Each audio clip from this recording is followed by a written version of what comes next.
Então, boa tarde a todos. Se tivermos algum problema de áudio, vocês podem reportar no chat. Se tiver algum problema, vocês reportam que a gente vai consertando. Então, sejam todos muito bem-vindos. Grata por prestigiarem, então, o primeiro webinar ao vivo da Neoprospecta. Meu nome é Aline e eu vou conduzir esse webinar. E esse webinar, então, tem como tema o sequenciamento de nova geração aplicado ao controle de infecções relacionadas à assistência à saúde. Eu sou bióloga, tenho mestrado em biotecnologia e também estou realizando o doutorado na mesma área pela Universidade Federal de Santa Catarina. Eu realizo um estudo sobre microbioma relacionado às infecções hospitalares junto ao Hospital Universitário dessa instituição. Na Neoprospecta, eu sou responsável pela área de Healthcare, e a Neoprospecta é uma empresa de biotecnologia localizada em Florianópolis, Santa Catarina, referência em análises microbiológicas e sequenciamento de nova geração. E conduzindo esse webinar comigo, também está presente o Dr. Rodrigo Paes Leme. O Dr. Rodrigo é médico infectologista, fez residência médica pelo Instituto de Infectologia Emílio Ribas e atualmente é médico do controle de infecção hospitalar do Hospital Unimed de Volta Redonda. O Hospital Unimed é um hospital terciário referência em atendimento de alta complexidade na região sul-fluminense. Eu vou passar a palavra para o Dr. Rodrigo para que ele possa fazer os cumprimentos a todos. Boa tarde, obrigado pelo convite da Neoprospecta. Quero agradecer por me convidar para discutir um tema tão importante que vem ganhando importância nos últimos anos.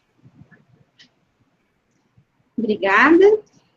Então, agora nós vamos iniciar a apresentação. Vou compartilhar com vocês, então, a apresentação, vocês vão poder visualizar.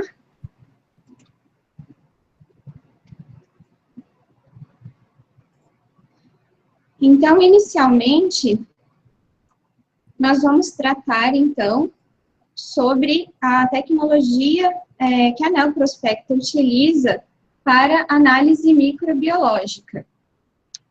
Também nós apresentaremos o DMD, o Diagnóstico Microbiológico Digital, que utiliza o sequenciamento de nova geração para a identificação dos micro-organismos.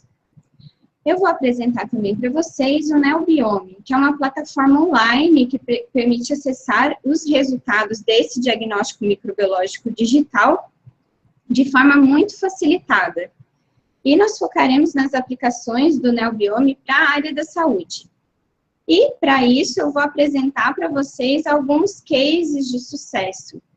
E o Dr. Rodrigo, então, vai poder apresentar para vocês o case que foi de sucesso realizado com o Hospital Unimed Volta Redonda, em que foi utilizado, então, o diagnóstico microbiológico digital e o NeoBiome para rastreamento de bactérias associadas às infecções relacionadas à assistência à saúde no ambiente hospitalar da instituição.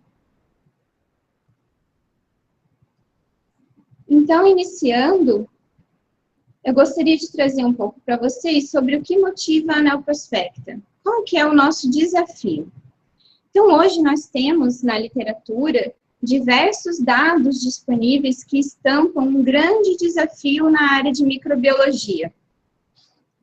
Então, aqui nós temos dados, por exemplo, nos Estados Unidos, que estimam que a indústria de alimentos gerou um impacto de mais de 55 bilhões de dólares, relacionados, então, à segurança alimentar.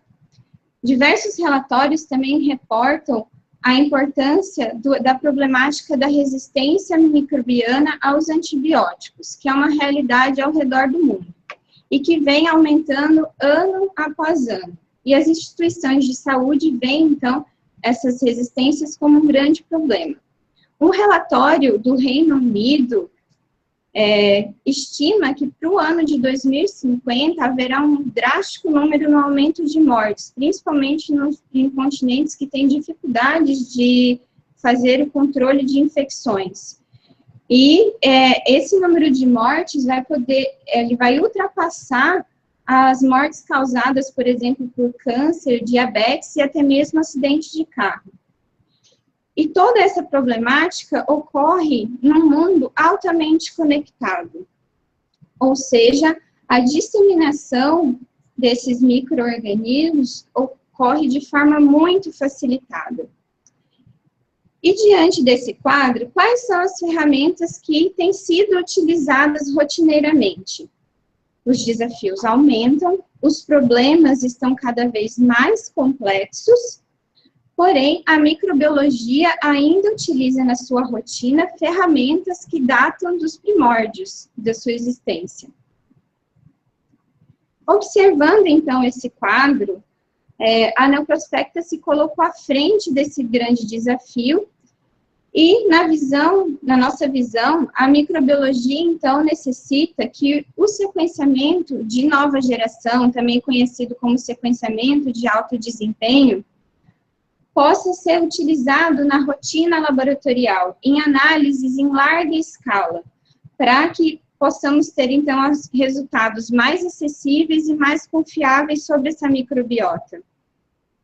Também fazer com que a cultura e o enriquecimento não sejam pré-requisitos essenciais desse processo, porque nós sabemos que existem grandes problemas em relação ao enriquecimento, à cultura, que pode, então, deixar com que vejamos alguns micro-organismos importantes. A gente precisa ter uma grande escala de meios para conseguir observar todos esses micro-organismos, o que dificulta.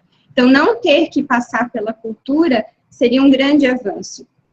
Permitir também a análise de amostras com baixa carga microbiológica, como, por exemplo, as amostras ambientais e de outras naturezas, né, mais complexas, que também fica dificultada com os métodos convencionais. E permitir que diversos setores, como da saúde, alimentício, farmacêutico, possa realizar programas de rastreamento, vigilância, controle de surtos. E também que a gente possa obter esses resultados em larga escala, que utiliza essas novas tecnologias, acoplando a isso tecnologia de computação na nuvem e análise de Big Data. Então, nós poderemos dar acesso, acessibilidade a diversas plataformas, e uma delas, o sistema Point of Care, integrando a biologia molecular de forma a dar os resultados mais rapidamente e também de forma mais confiável, o que diminui os custos com os problemas que a gente expôs. Então, hoje a biologia molecular, ela está podendo ser integrada, então, à rotina de laboratório. E para alcançar esses objetivos, desenvolver uma tecnologia própria. O nosso diferencial é dominar toda a cadeia tecnológica, de ponta a ponta, para o desenvolvimento desses objetivos, dessas ideias inovadoras. Nós propomos uma nova solução para vencer esses desafios na área de infectologia, epidemiologia, segurança alimentar, biossegurança e garantia da qualidade. E a Neoprospecta desenvolveu, então, o chamado diagnóstico microbiológico digital, que é uma tecnologia que consiste, então, em protocolos de biologia molecular e também protocolos computacionais acoplados, com o propósito, então, de oferecer uma identificação acurada, sensível e específica dos micro-organismos em diferentes amostras biológicas. E essa tecnologia, ela faz a identificação dos micro-organismos por meio de análise do DNA, diretamente da amostra, sem a necessidade, então, de etapas de cultivo. Então, utilizando o DMD, diversas amostras, até aquelas com baixas quantidades ou de micro-organismos ou com alta diversidade, como as amostras ambientais, podem, então, ser analisadas com sucesso.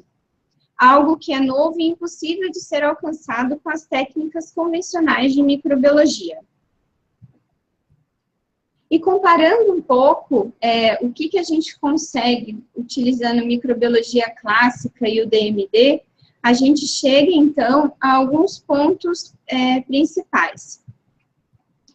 Por exemplo, na microbiologia clássica, nós dependemos de uma identificação baseada em análises fenotípicas e bioquímicas. No DMD, nós utilizamos marcadores de DNA para identificação a nível de espécie. Então, a gente vai falar um pouquinho mais desses marcadores, de quais marcadores a gente utiliza daqui a pouco. A microbiologia clássica, justamente por depender das etapas de cultivo, não permite que a gente possa escalar o processo. Então, possui uma baixa escalabilidade, porque necessita de meios de culturas e ensaios muito específicos. Já com o DMD, a gente consegue, então, fazer a identificação de centenas de espécies em uma única análise, utilizando um único marcador com um custo único, então. E por essas características de demandar muitos meios de cultura, muitas análises específicas, a microbiologia clássica acaba tendo, então, um custo financeiro mais alto e também de tempo e espaço para a identificação. Enquanto que essa nova tecnologia possibilita, então, o processamento de centenas de amostras em paralelo. E também que a gente possa acessar nessas amostras não só a informação qualitativa, mas também uma informação quantitativa, que a gente também já vai falar sobre isso. Então, para entrar um pouco sobre como a gente faz essa identificação dos micro-organismos, nós realizamos, então, o sequenciamento em larga escala de marcadores moleculares. O conhecimento da sequência desses marcadores moleculares permite que a gente possa identificar a composição microbiológica de uma amostra. Aqui a gente vai falar um pouco do marcador molecular utilizado para a identificação de bactérias, no caso 16S ribossomal. Então, o ribossomo, ele é uma estrutura que está presente em todas as células bacterianas e que desempenham uma função muito importante nessa célula, participando da síntese proteica.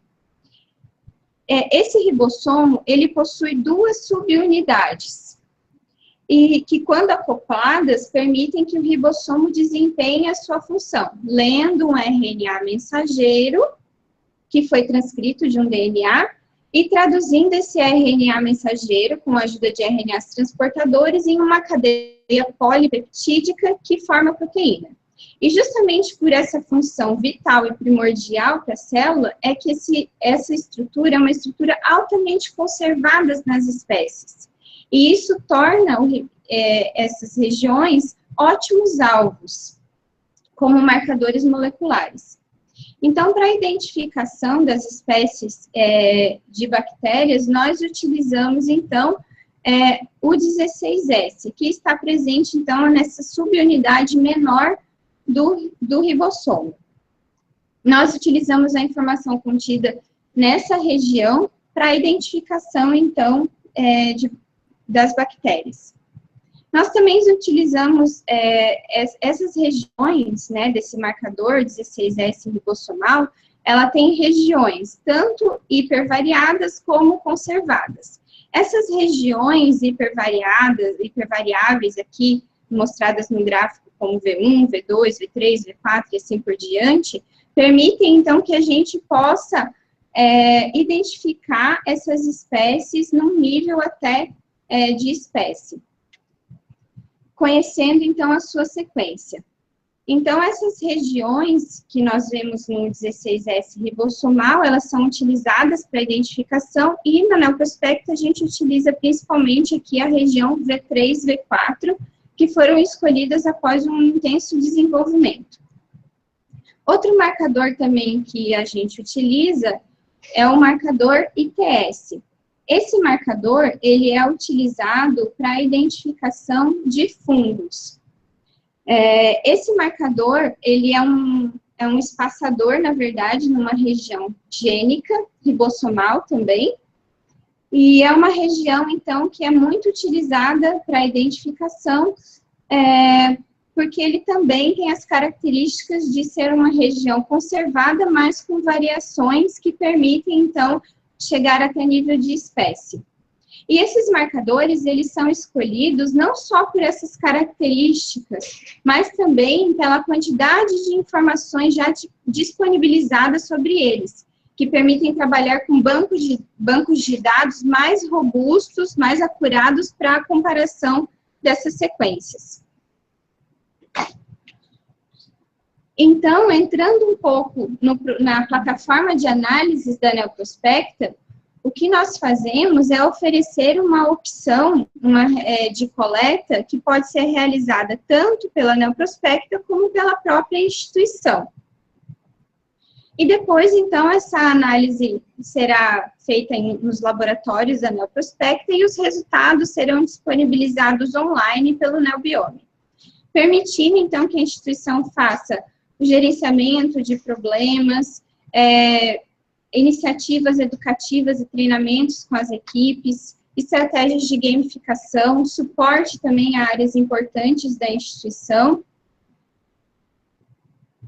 E assim, nós oferecemos, então, o desenvolvimento de todas essas etapas, da coleta até a análise dos resultados, sequenciamento, análise de bioinformática e a disponibilização desses dados, que são complexos, de uma forma facilitada para o usuário.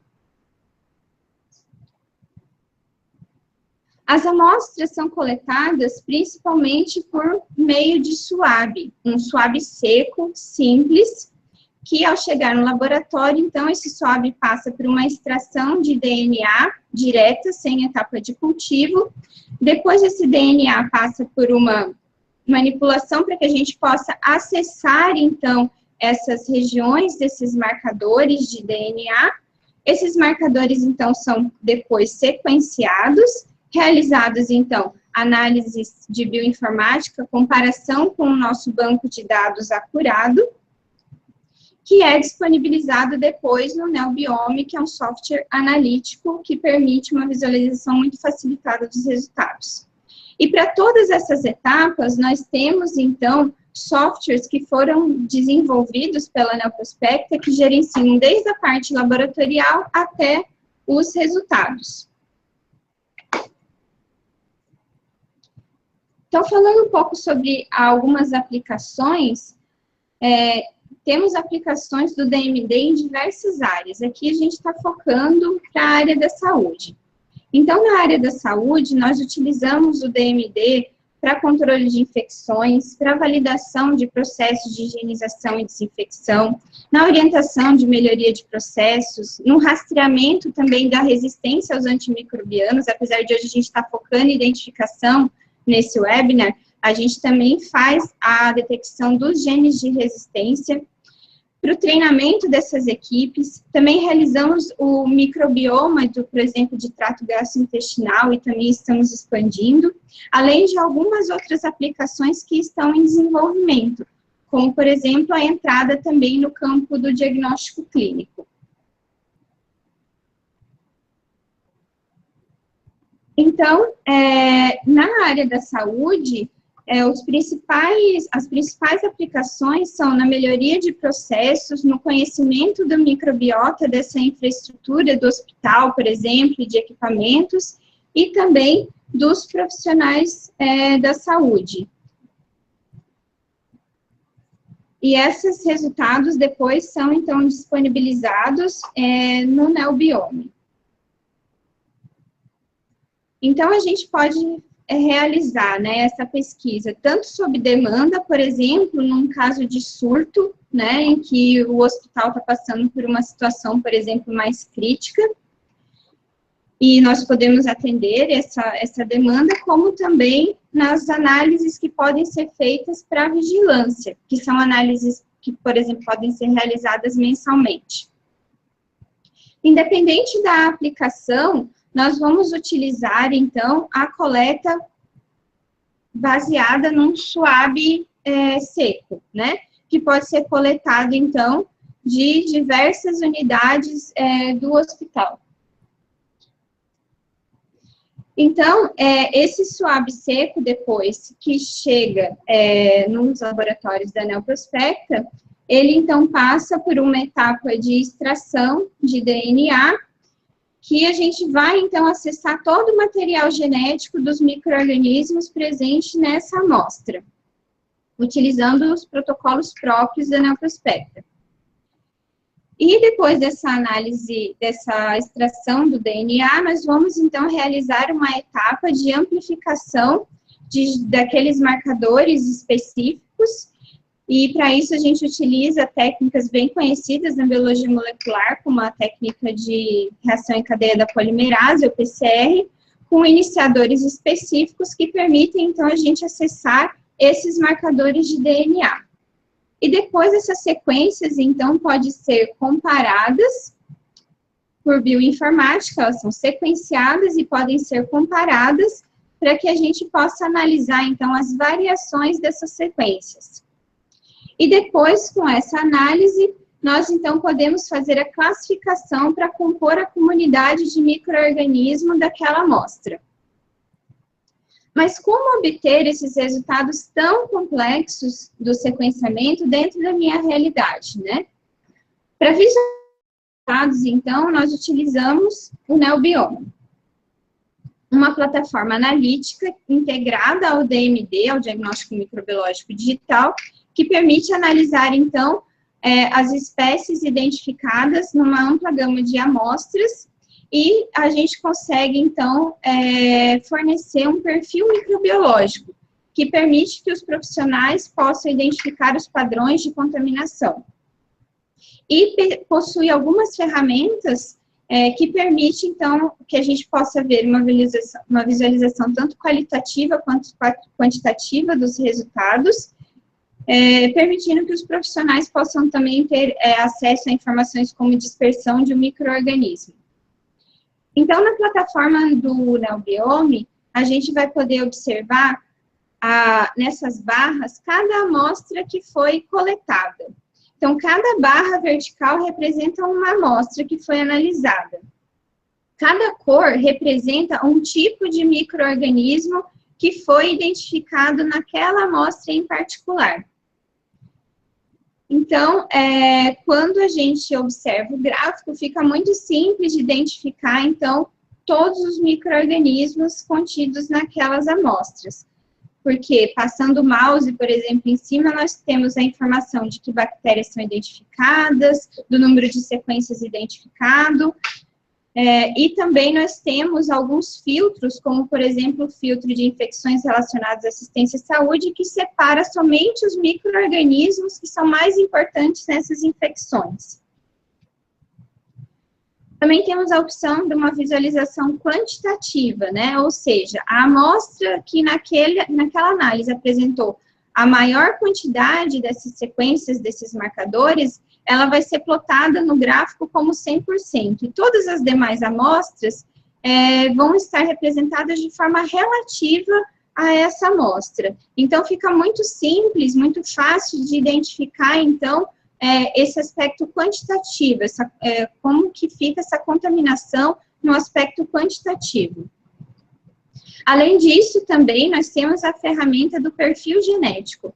O perfil genético, ele permite, então, que a gente possa fazer um rastreamento, então, da dispersão dos micro-organismos que foram identificados. Então, a gente consegue, por exemplo, saber se uma determinada Klebsiella pneumoniae que foi identificada em uma amostra, por exemplo, uma grade de leito de um parto de paciente, é a mesma Klebsiella pneumoniae que foi identificada na mão de um profissional, por exemplo. As duas foram identificadas, nas duas amostras foi identificada a Klebsiella pneumoniae, mas será que é a mesma? Então, essa ferramenta, ela permite, então, que a gente possa responder algumas dessas perguntas e também fazer uma dispersão, como que aquele micro-organismo se dispersa no ambiente.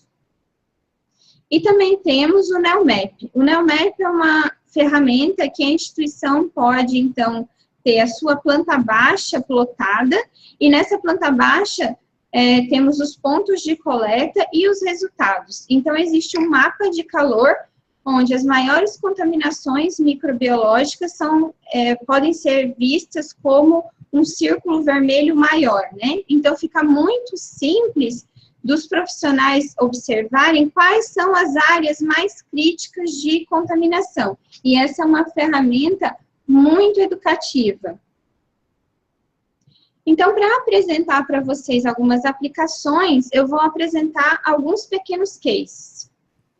Então, nesse primeiro, nós vamos falar de um hospital privado que nos procurou por conta de um aumento na taxa de infecções relacionadas à assistência na instituição, e eles já tinham tomado algumas medidas para aumentar a adesão à higienização de mãos, como o uso de dispensadores de álcool em gel e sabonete automáticos, cartazes educativos, campanhas de conscientização, e eles não estavam conseguindo observar uma melhora significativa. Então, eles perguntaram onde que estava o problema, como encontrar os repositórios dessas bactérias e como educar a equipe. Então, nós fizemos, no caso deles, um rastreamento focado na unidade de terapia intensiva e no centro cirúrgico. Aqui nós temos uma planta baixa dessas duas unidades, já com os resultados do mapa de risco, que a gente consegue, então, identificar facilmente quais são aqueles pontos mais críticos. Além disso, acoplando com o perfil microbiológico, a gente conseguiu identificar, então, quais eram as principais espécies bacterianas envolvidas nessas contaminações. E identificar, então, os pontos críticos de contaminação na instituição. E as bactérias que foram identificadas mais dispersas no ambiente, nesse caso, foram justamente espécies bacterianas muito importantes na instituição, relacionadas às infecções que eles estavam observando um maior aumento. Então, eles puderam... esse outro slide também mostra mais resultados do centro cirúrgico, aqui no caso, eles puderam identificar, então, esses pontos mais críticos e atuar de uma forma mais assertiva. Então, aqui nós podemos ver esse gráfico, né, do perfil microbiológico quantitativamente, em que nós vemos, então, picos aqui de algumas bactérias identificadas, e daí isso se correlaciona com o mapa de risco, né, nessas áreas aqui que a gente vê os pontos vermelhos maiores. E pelas cores, né, e se a gente passa o mouse em cima da amostra, a gente consegue observar, então, quais são essas amostras, né. Aqui no caso, destacando algumas, como copa, vestiário. Então, além disso, a gente também pôde fornecer à instituição uma análise do perfil genético dessas bactérias que foram mais frequentemente encontradas. Então, aqui é um gráfico de Klebsiella pneumoniae, que nós podemos observar, então, que uma gama de sequências observadas aqui, a gente chama de um cluster, né, de um perfil genético único, disperso em diversas amostras que foram coletadas, né? Então, a gente consegue observar, indo desse perfil genético identificado até a periferia do gráfico, em quais amostras a gente conseguiu observar aquele mesmo genótipo de Klebsiella pneumoniae. Então, ele podendo fazer uma correlação dessa dispersão. E essas ferramentas puderam, então, ajudar a instituição a colocar medidas junto à equipe de uma forma mais específica. Uma outra aplicação que a gente vai mostrar para vocês é de um hospital que teve um surto por Burkholderia cepacia e que nos procurou porque estava com uma desconfiança de um processo específico que era na cadeia de refrigeração dos medicamentos intravenosos, e eles já tinham feito análise por microbiologia convencional com resultados negativos, mas eles continuavam com essa desconfiança. Então, como testar essa hipótese se os resultados foram negativos para a cultura? Então, a gente aplicou o diagnóstico microbiológico digital por biologia molecular para tentar sanar essas dúvidas. Então, a gente conseguiu identificar na cadeia, nas amostras que eles analisaram dessa cadeia, que tinha, sim, uma identificação de Burkholderia cepacia, e então eles conseguiram comprovar a presença desse micro-organismos naquelas amostras e no processo que eles já estavam desconfiados, além também de a gente conseguiu fornecer mais alguns resultados de algumas bactérias também que são bem importantes no contexto de infecção para que eles pudessem, então, atuar nesse processo.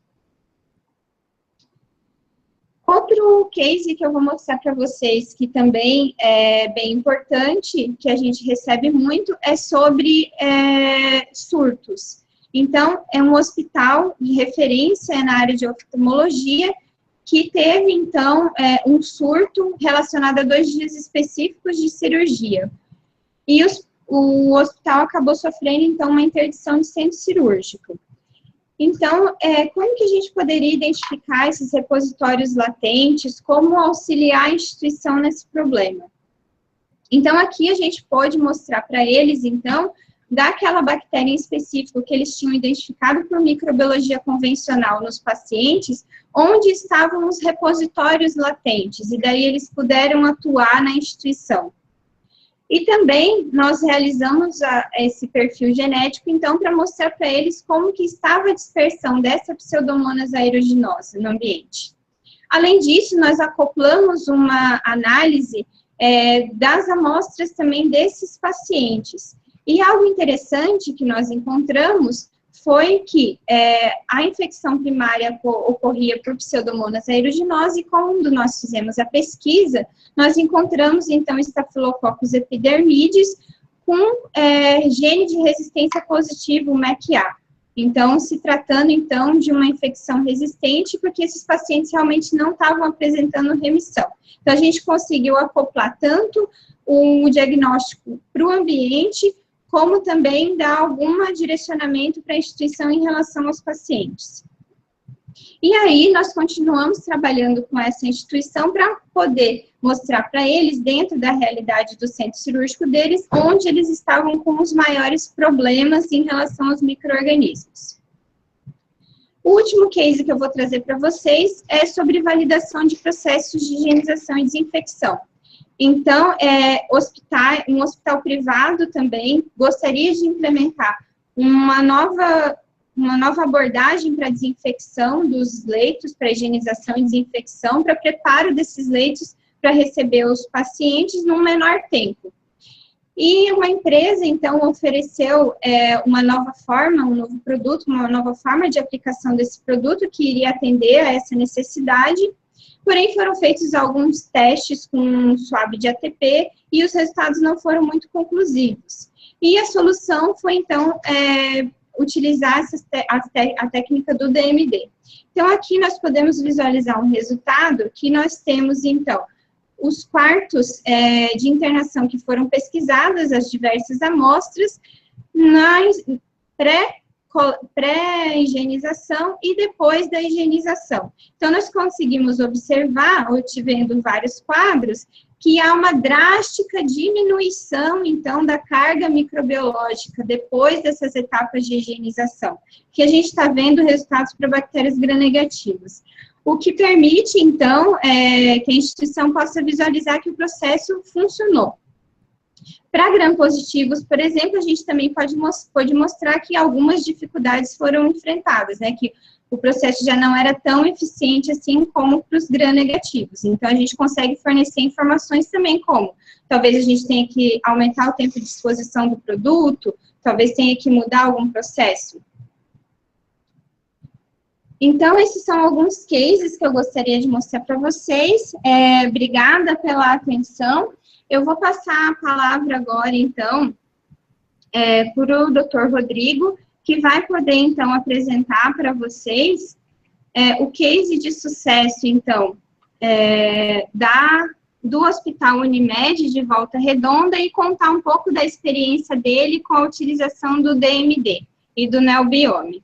Então, grata a todos. Depois, ao final, nós voltaremos para as perguntas. Dr. Rodrigo, por favor.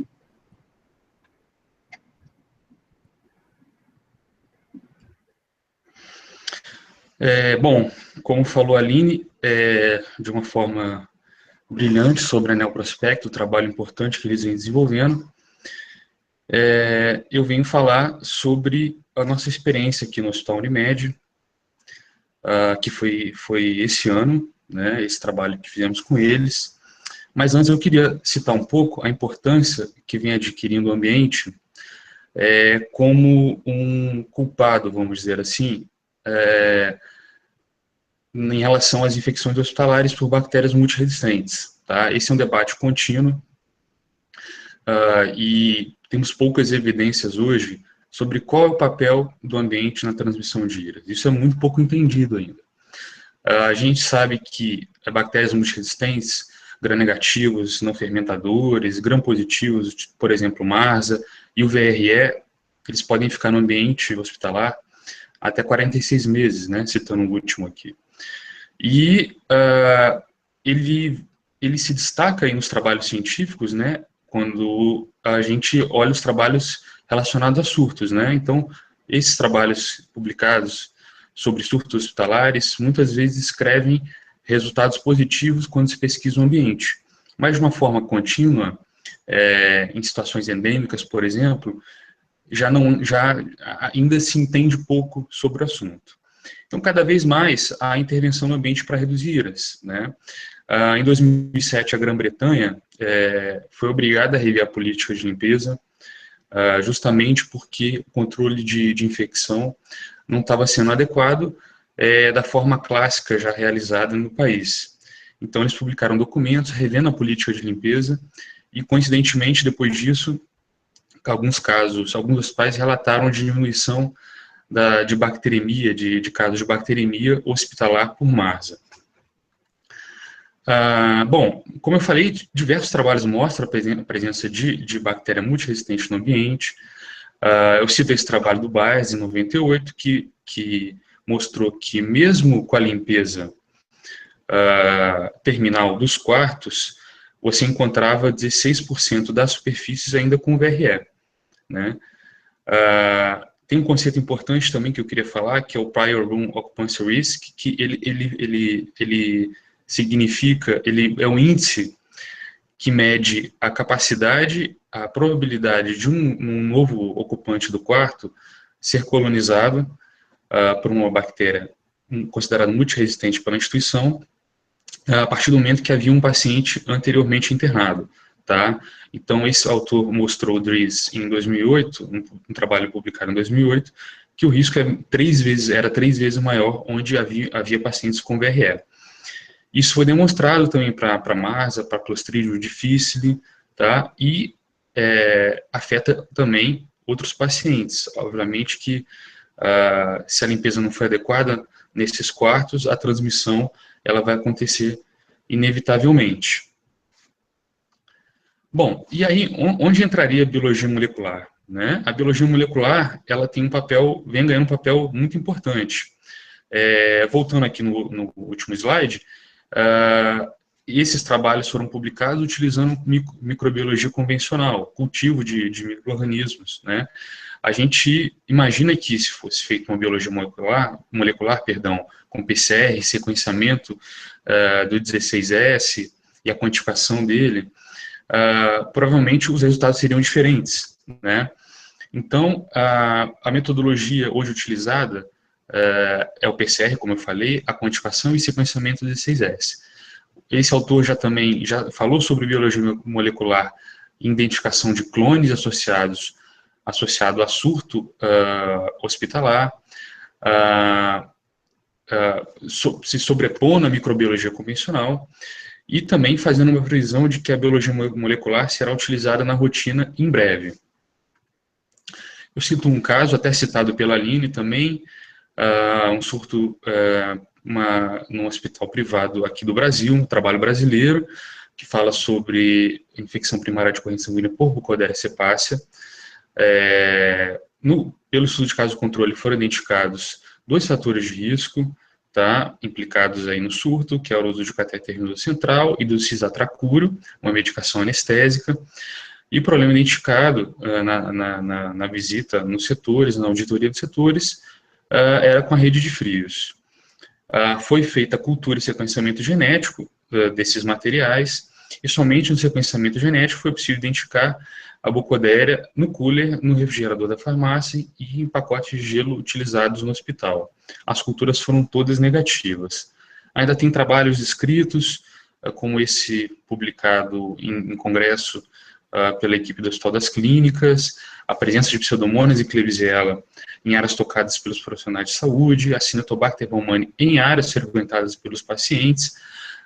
Esse mesmo grupo tem outro trabalho mostrando bactérias multiresistentes no ambiente, em outras unidades do hospital. E agora eu queria falar do Hospital Unimed Volta Redonda, que foi uma experiência que tivemos em julho desse ano, tá? É um hospital que atende alta complexidade aqui na região sul-fluminense, possui 150 leitos e 21 leitos de UTI adulto. A nossa pesquisa foi feita na UTI. O contexto epidemiológico que vivíamos no momento era, e ainda vivemos hoje, de níveis endêmicos de Klebsiella pneumoniae resistente a carbapenêmicos. Nós tínhamos alguns isolados que foram mandados para a biologia molecular e algumas vezes isolamos o gene BLAC-APC, tá?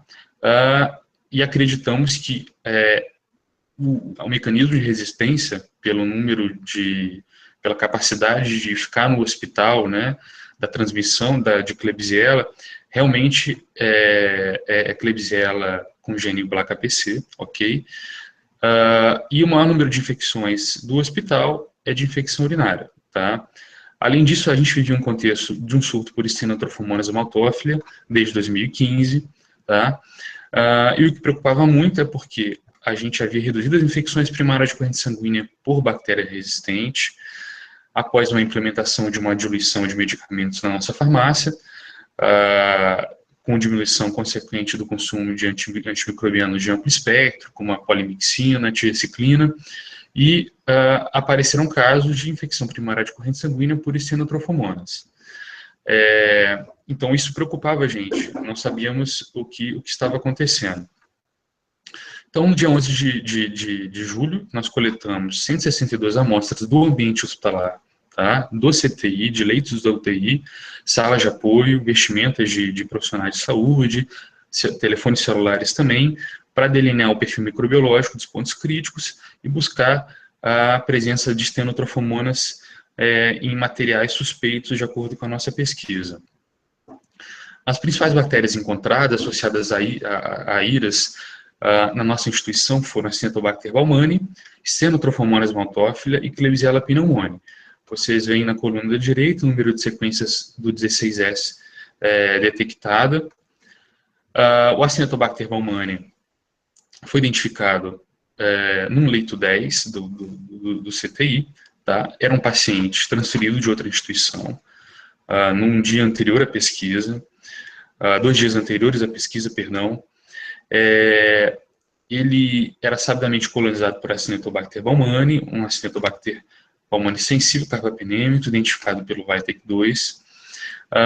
E os pontos, nesses pontos que nós coletamos amostras, estativa, botões de bomba de infusão, nas grades de controle da cama do paciente, que vocês veem ali no centro do desenho, nos botões do respirador, nós encontramos a presença de Acinetobacter baumannii, tá?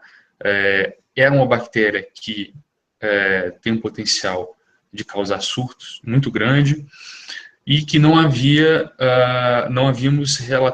isolado essa bactéria em culturas convencionais anteriores, e a presença dela na nossa UTI já havia alguns meses, certo?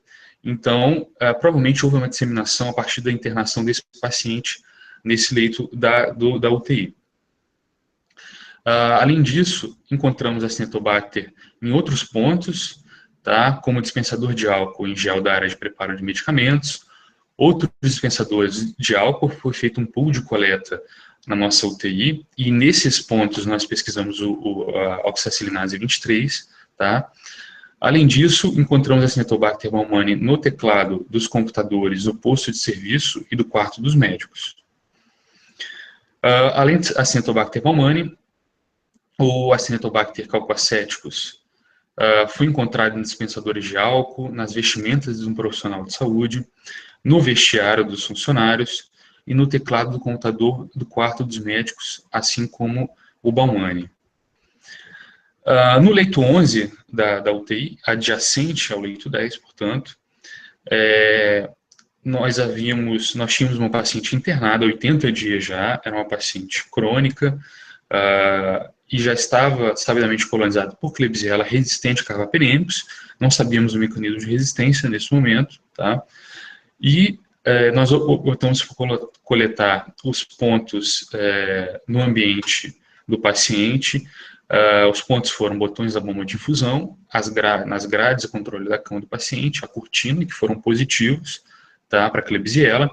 E nessas mesmas amostras, solicitamos a pesquisa, essas amostras foram selecionadas, perdão, para a pesquisa do gene BLAC-APC. Em relação às estenotrofomonas, nós encontramos no botão de descarga do banheiro dos funcionários, foi o ponto com mais sequências, a bactéria com mais sequências do 16S em um ponto só. Encontramos também um número baixo de sequências na mão de um profissional de saúde, e áreas suspeitas de estarem perpetuando surto, como a água das torneiras, materiais de nanoterapia, não foram identificadas, não foi identificadas estenotrofomonas nesses pontos. Outras bactérias encontradas, que são associadas a IRAS na nossa instituição, e classicamente associadas à infecção hospitalar, Klebsiella oxytoca, no teclado do computador do posto de serviço, a Serratia marcensis, identificada no dispensador de sabonete do posto de serviço, Pseudomonas pútida nesses pontos. Bom frisar que nesses pontos nós não pesquisamos genes de resistência, só naqueles citados por mim nos slides anteriores, tá? E uma coisa muito importante foi praticamente validar, um momento, né, de coleta, é uma fotografia do momento, mas nos leitos sem pacientes, onde haviam sido feitos terminais, nos 2 leitos de isolamento da UTI, além dos leitos 5, 16, 17, 18, nós não encontramos bactérias associadas a eles, tá? Além disso, materiais como glicosímetro, cufômetro, e como eu citei no slide anterior, nos materiais de nanoterapia também não encontramos bactérias multiresistentes de importância epidemiológica. Em relação aos genes de resistência, foram pesquisados em 29 amostras. Os genes pesquisados foram KPC, CTXM, SHV, OXA23, SPM e UVA-A. Em vermelho destacado no círculo foram os genes positivos. Encontramos naquele leito 11 com uma paciente internada há 80 dias, o gene KPC, CTXM e SHV. A SBL é uma realidade do hospital, mas de uma forma importante, ela foi importante durante um determinado tempo como causadora de infecções hospitalares na nossa instituição, mas com predomínio de Klebsiellas resistentes a carbapenems. Esse SBL já não é mais a bactéria de importância epidemiológica, nós nem colocamos em isolamento os pacientes com SBL. Bom, diante dos resultados da pesquisa, foi necessário revisar algumas condutas, metodologias da nossa instituição. O que precisa ser revisto, né? A higienização do posto de serviço, a higienização das mãos por parte dos profissionais de saúde, um eterno problema nas instituições que trabalham, que cuidam das infecções hospitalares, a revisão e a frequência de higienização do vestiário dos funcionários, do quarto dos médicos, onde encontramos a Acinetobacter baumannii, Pseudomonas, quarto da enfermagem e da copa. Promover o uso consciente dessas áreas, isso é muito importante. Algumas ações já realizadas após os resultados, por exemplo, a divulgação imediata das equipes assistenciais, a administração do hospital, com o objetivo de melhorar a percepção das equipes sobre a importância do ambiente, né, que vem ganhando corpo, vem ganhando interesse nos últimos anos. A divulgação dos resultados durante a campanha de higienização das mãos, realizada no mês de outubro. Além disso, foi disponibilizado um profissional da limpeza, exclusivo para equipamentos da UTI adulto, né, era uma responsabilidade até então da equipe de enfermagem, que até o momento que conseguimos esse profissional da limpeza, era uma missão para a equipe, é uma dificuldade muito grande, pela falta de evidências do número de limpeza que deve ser realizada, a falta de consenso, quantas vezes o ambiente, determinados equipamentos devem ser higienizados, existe uma dificuldade, de acordo com a Anvisa, são 3 vezes a limpeza deve ser feita 3 vezes em áreas críticas, e nós cobrávamos isso da equipe, e agora, com o novo profissional, a gente consegue fazer isso, antes não era possível. Tá? Então, os equipamentos com necessidade de serem higienizados, as bombas infusoras, ventiladores mecânicos, as grades da cama, cortinas estativas, são equipamentos do ambiente do paciente.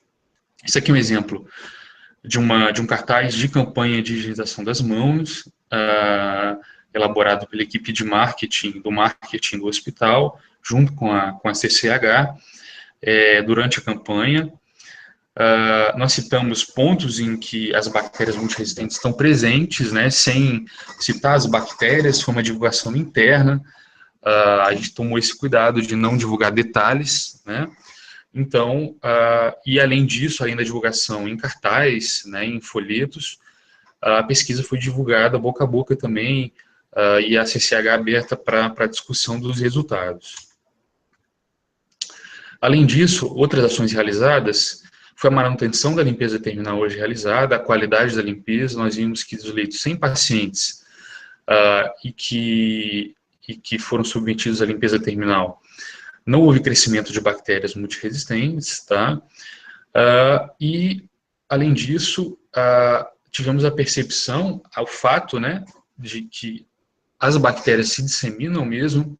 O nosso dispensador de álcool hoje é um dispensador manual, e nós coletamos justamente os pontos tocados no dispensador para tentar isolar as bactérias, isolamos a Cinetobacter baumannii, e estamos estudando o custo-benefício da implementação de um equipamento automático, assim como dispensadores de sabão, pias automáticas, de forma que o profissional não tenha necessidade de tocar no equipamento para obter o material para higienização. Bom, esse é o nosso mapa do CTI, do trabalho de todos os pontos positivos, né? Esse é o mapa de calor, os pontos onde tem bactérias associadas às infecções relacionadas à assistência à saúde. E o mapa à direita é um mapa que gostaríamos de ter daqui a alguns meses, né? Com as modificações já implementadas. Qual é o impacto disso na nossa instituição? Temos impacto que eu já citei, essas ações foram importantíssimas. Nós vemos hoje no dia a dia as pessoas se interessando mais pela limpeza, dando importância à limpeza, pensando 2 vezes antes de tocar no paciente. Resultados em relação à diminuição de infecção hospitalar, não temos ainda, né? Mas, sem dúvida, é uma estratégia reduzir as infecções e utilizar a biologia molecular como alicerce na redução das mesmas. Obrigado.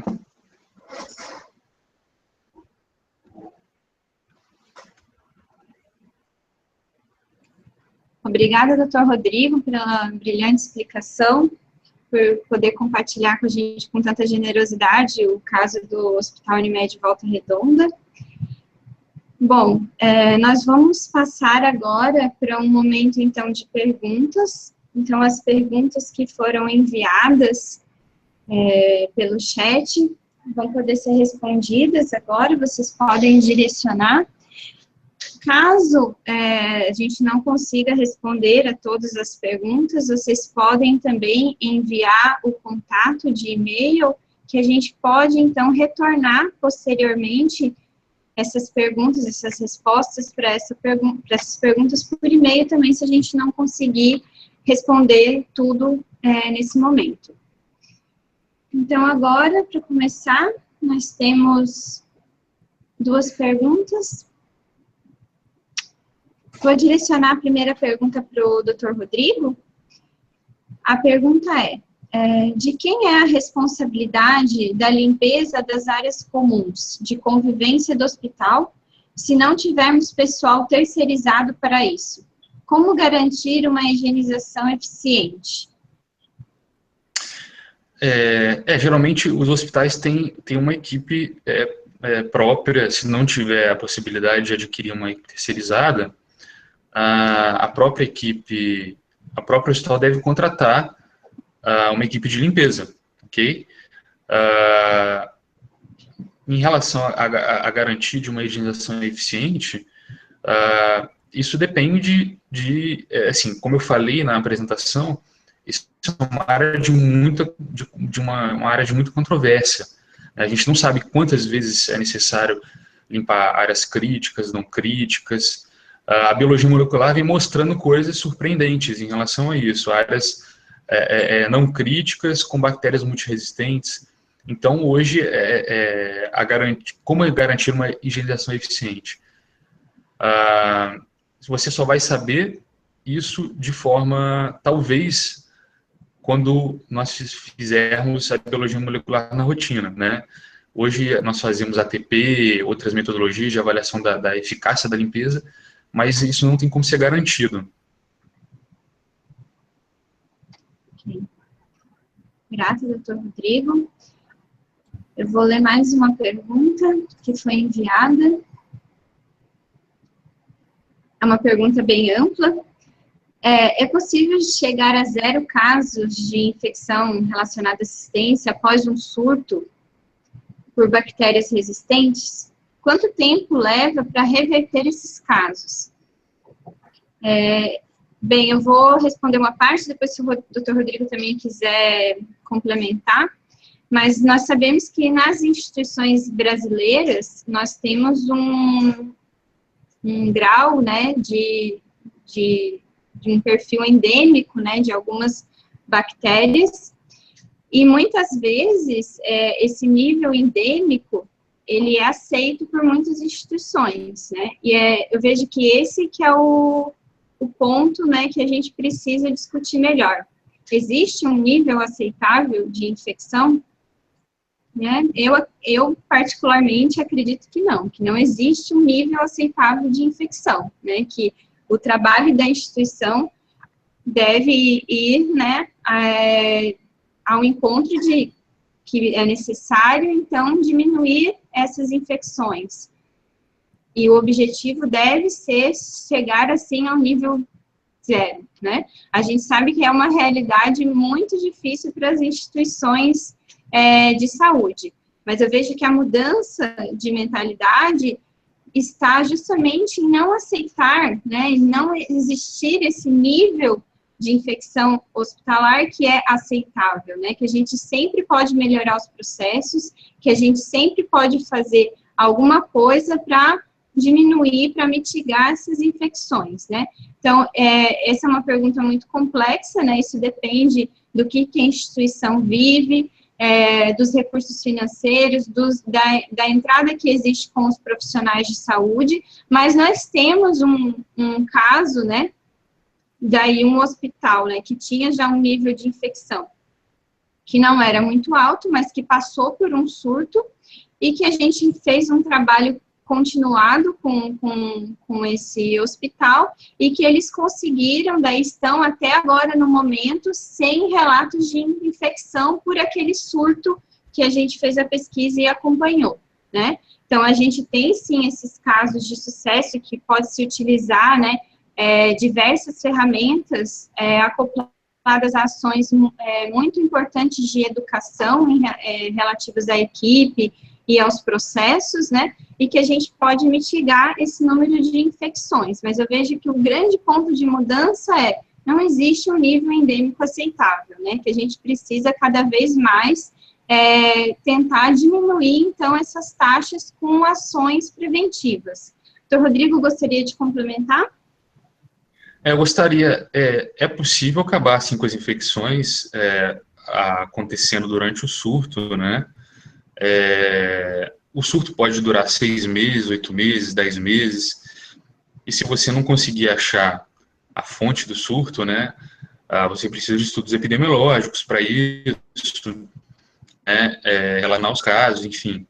É possível, mas como vai ser sua pesquisa, sua identificação do surto? Depende dos recursos, como a Aline falou, dos recursos do hospital, né? Se você tiver apoio da instituição em relação à resolução, você pode conseguir resolver, e se não, você pode conseguir não resolver o surto, e a bactéria introduzida no seu hospital se perpetuar e virar uma bactéria endêmica, né? E aí vira um problema institucional. Grata, doutor Rodrigo. Então, vou passar agora para a próxima pergunta. Flávio Medeiros pergunta: vocês conseguem diferenciar, afirmar espécies apenas baseado em sequenciamento do 16S? Então, assim, nós sabemos que o 16S, hoje, para a identificação bacteriana, é um marcador muito robusto, né, e um dos melhores que existe. Ele é perfeito? Não, ele não é perfeito, né?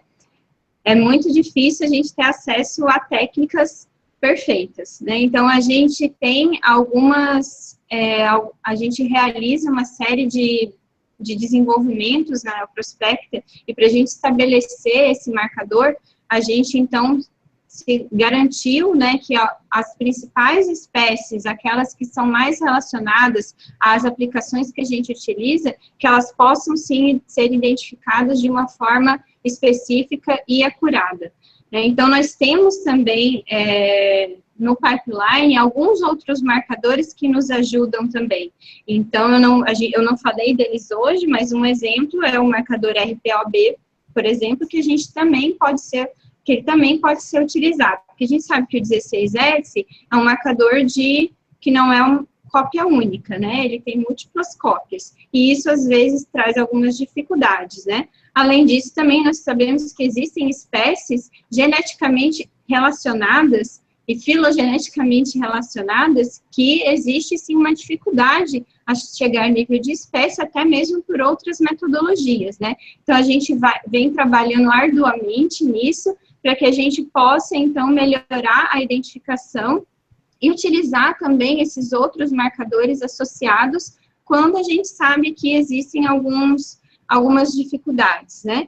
Então, a gente vem trabalhando nisso, mas hoje, devido à disponibilização até de bancos de dados, né, a gente trabalha com o nosso banco de dados acurado, que a gente vai fazendo, a gente vai depositando, né, conforme vai evoluindo essa pesquisa, né, vai depositando novas sequências para que a gente tenha ele cada vez mais acurado, e a gente sabe que para 16S a gente tem muita informação. Então, esse é um dos motivos do porquê que ele é também considerado um bom marcador, não só por conta da sua característica física, mas também por conta da quantidade de dados que já tem disponíveis para 16S.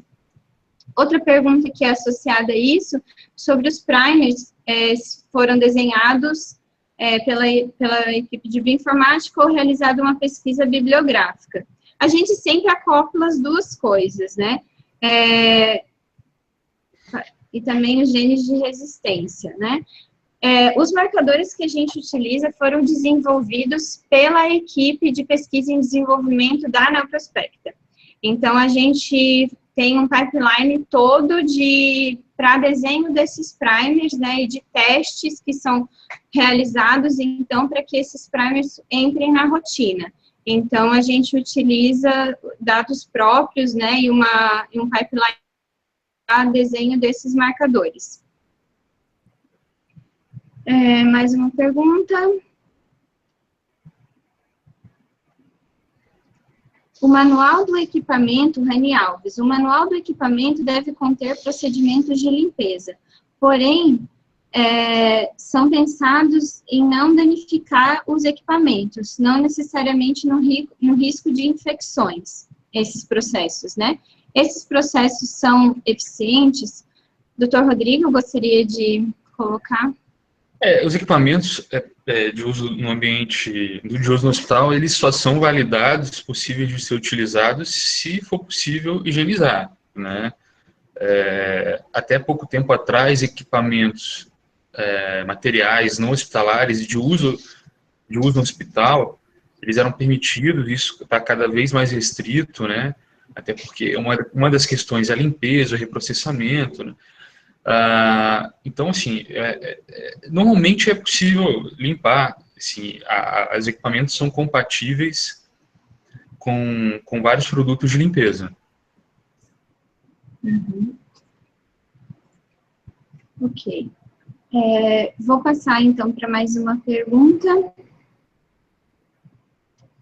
Para a realização da triagem da bactéria resistente, é utilizado técnicas de biologia molecular. Na fase de eletroforese, qual o ideal? eletroforese em gel ou capilar. Bem, nós criamos genes de resistência utilizando duas tecnologias. A tecnologia de sequenciamento e o PCR em tempo real.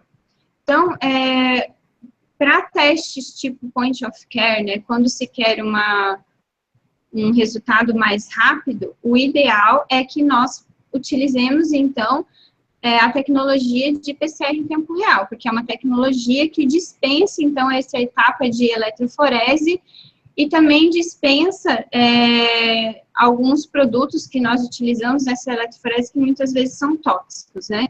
E, além disso, a gente consegue também uma identificação muito mais sensível, porque nesse PCR em tempo real, o que a gente utiliza aqui na Neoprospect, o que a gente disponibiliza, e é o que tem de melhor na área, são utilizando as sondas de hidrólise para a identificação desses genes de resistência. Então, é uma técnica que consegue identificar de uma forma muito mais sensível esses genes de resistência, né? Então, hoje, a recomendação para point of care seria o PCR em tempo real, né? Para rastreio, nós podemos utilizar, então, tanto o PCR em tempo real, como também o sequenciamento. São os mesmos marcadores, os mesmos primers, né? Utilizando, então, ou por sequenciamento ou por PCR em tempo real.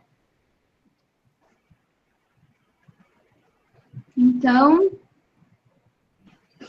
Dr. Rodrigo, eu gostaria de... Nós temos mais algumas perguntas, mas nós estamos já no nosso tempo, então, posteriormente, nós poderemos, então, entrar em contato por e-mail para responder essas outras perguntas. A gente direciona, vocês podem deixar o contato do e-mail que a gente vai entrar em contato com vocês. Eu gostaria de passar a palavra para o Dr. Rodrigo, para que ele possa fazer as considerações finais dele, então. Queria agradecer novamente o convite, foi um prazer discutir esse tema com vocês. Eu acho que a gente está entrando numa nova era de controle de infecção hospitalar, e se a gente tem bactérias multiresistentes, cada ano que passa, a gente está sendo muito bem assistido aí pela biologia molecular, e tomara que ela se espalhe aí pelo mundo com uma ferramenta de controle, né? Então, ela é muito bem-vinda nesse momento. Grata, doutor Rodrigo. Então, eu gostaria de agradecer a presença, né, do doutor Rodrigo, que compartilhou com todos uma experiência de sucesso, com muita generosidade. Gostaria de agradecer a presença de todos que nos assistem. Espero que esse webinar tenha sido muito proveitoso a todos. Eu e toda a equipe da Neoprospecta, nós permanecemos à disposição para dúvidas, para questionamentos, para algum caso que queiram entender melhor e saber mais sobre algum ponto específico, podem entrar em contato conosco. E a Neoprospecta irá oferecer diversos webinars a partir de agora, né, em diversas áreas do conhecimento, então fiquem atentos ao nosso site, ao nosso blog e às redes sociais. E muito obrigada e até a próxima.